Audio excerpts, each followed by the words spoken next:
Bonjour tout le monde, très heureux de vous retrouver encore une fois pour une nouvelle vidéo, pour une nouvelle leçon. Cette fois-ci, on est avec une leçon de lexique qui est intitulée Le champ lexical. Allons-y, découvrons ensemble cette nouvelle leçon. Comme toujours, on doit cibler notre objectif. L'objectif d'aujourd'hui est de bien reconnaître les champs lexicaux. Allons-y. Pour la question d'aujourd'hui, je vous ai choisi 4 images avec 2 questions auxquelles on doit répondre. La première question, quel est le mot correspondant à chaque image? Deuxième question, quel est le thème auquel se rapportent ces mots? Je répète, quel est le thème auquel se rapportent ces mots?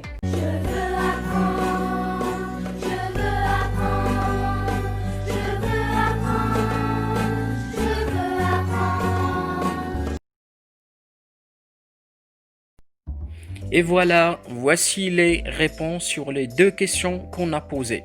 Pour la première question, quel est le mot correspondant à chaque image? Pour la première image, c'est un feu. C'est un feu. Pour la deuxième image, ce sont des allumettes. Des allumettes. Pour la troisième image, c'est un camion de pompiers. C'est un camion de pompiers. Pour la quatrième image, on a un pompier. C'est un pompier. Pour la deuxième question, quel est le thème auquel se rapportent ces mots? Ça veut dire, quel est l'élément commun entre ces 4 images? Entre ces 4 images. Pour la première image, on a un feu. Un feu. Pour la deuxième image, on a des allumettes. Des allumettes. Et à votre avis, pourquoi on utilise les allumettes? Bien entendu, c'est pour avoir du feu. On utilise les allumettes pour avoir du feu. Pour la troisième image, on a un camion de pompiers. Il se dirige pour éteindre un feu. Pour éteindre un feu. Pour la quatrième image, on a un pompier. À votre avis, quel est le métier de ce pompier? Quelle est sa fonction? Très bien, il exerce la fonction d'éteindre les feux, d'éteindre les feux, les incendies, etc. Donc, l'élément feu est toujours présent dans les 4 images.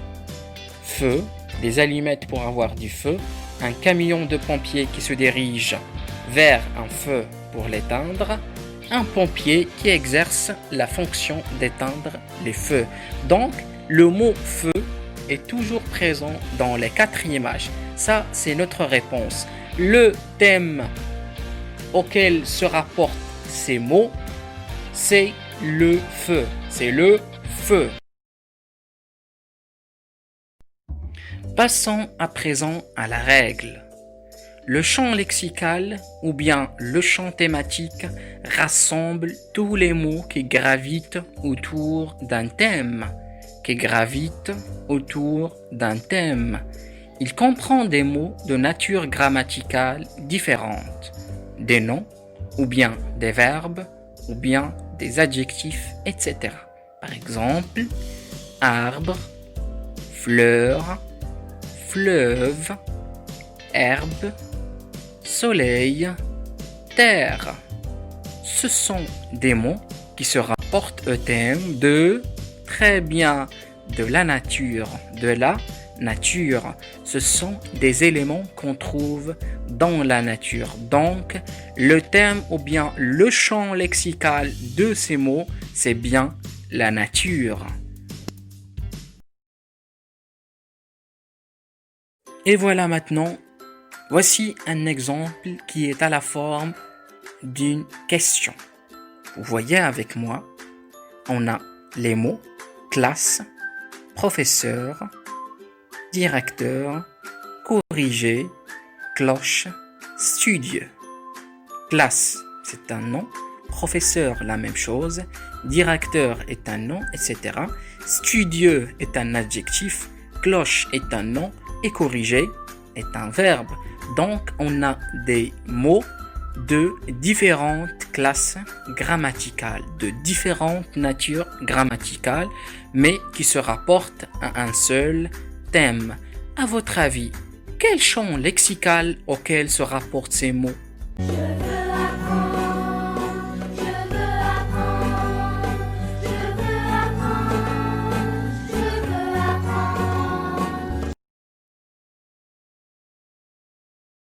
Très bien, bravo.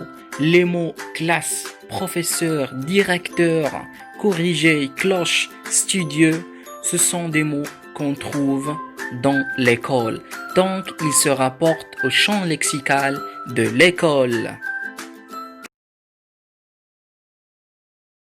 Et voilà, pour bien maîtriser la leçon d'aujourd'hui, je vous ai choisi, comme toujours, un exercice d'entraînement dont la consigne est comme suit.